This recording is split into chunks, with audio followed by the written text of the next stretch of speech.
Efficient kicks. Hi guys, today we're going to talk about efficient kicks. What does it even mean efficient when it comes to kicking in Jeet Kune Do, and what rules you have to follow in order to have actually efficient kicks. So this is also the reason why you don't have to look into other martial arts to steal their kicks, right? Because the way Bruce kicked, the way Bruce actually developed kick for his martial art, you can't really find them. Maybe he took some kicks from somewhere or had a general idea, but generally the Jeet Kune Do side kicks is not the same as a kickboxing side kick, is not the same as a karate side kick, and is not the same as whatever Kung Fu style side kick you take. It's different how you time it, it's different how you use your footwork and body mechanics, and also, most importantly, it's different how you train it. So let's say, for example, the front kick. Usually when you talk about the front kick in different martial arts, most of the time you're gonna see a kick like this, right? So you kick with the rear leg, like wide stances, right? So they're gonna kick from here, where you're actually gonna see the kick when the kick comes with the rear leg, right? So if I'm standing like this and I kick with this leg, so you can actually see it pretty early. The leg is opened, they usually turn and then kick, and you can see that, you can read that. Jeet Kune Do, when you see the Jeet Kune Do structure, right? So you have the Jeet Kune Do structure like this, okay? So the front leg is closer to the target. So you can use the rear leg from here, where the leg actually passes the front leg, okay? Like this, okay? But you can see even this, you can use more non-telegraphic, like here, and then turn the hip at the last moment. But the leg is further away from the opponent, right?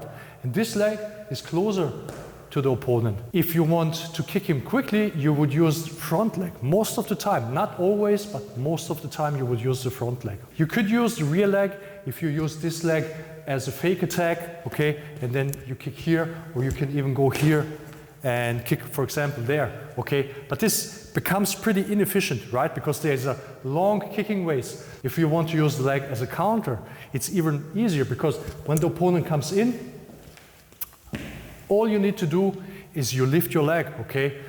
And you adjust with your footwork the distance. If he wants to punch with the rear, right? Boom, or with the left, or with the front hand, okay? Same idea, he can go straight. Because of my distance, he has to step in, and he comes even closer. This is the distance from the leg. Now he steps in. Okay, now you see the distance here and here, okay? And there you can counter that. Very, very efficient, okay? You could come like this, or you can even here come and counter, very efficient, like this. I don't even have to move much, okay? With my legs, they're here. There you go.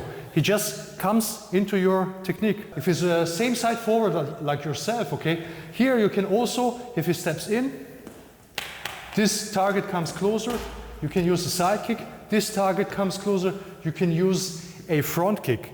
And the hand is here, you can evade, So that's efficiency in countering. You can even, when he punches, right? You can even counter it to the ribs.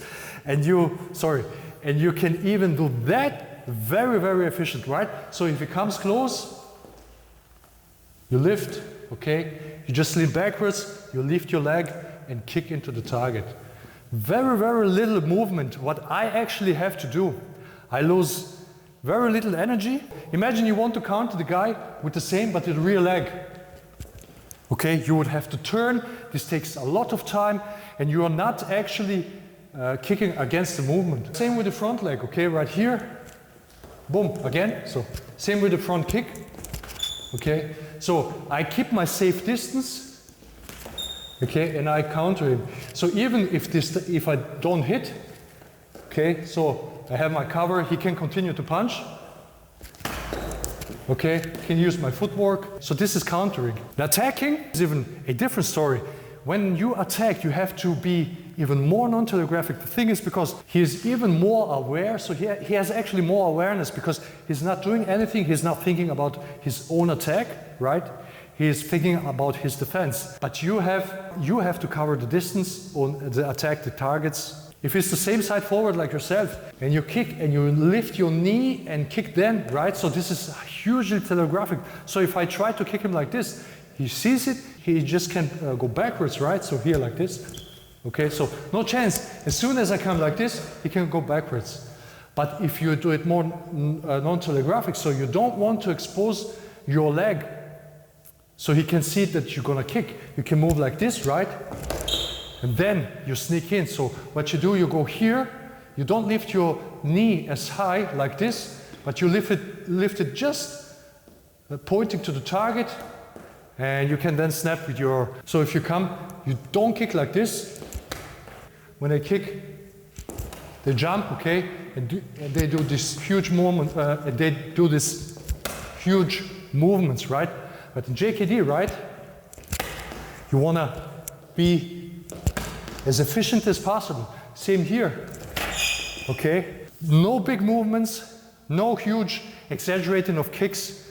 Kicks straight to the point, okay? This can be other side around, same here, right? Okay, same from here, boom, okay? Even if you would kick with the rear leg, right? So here, okay?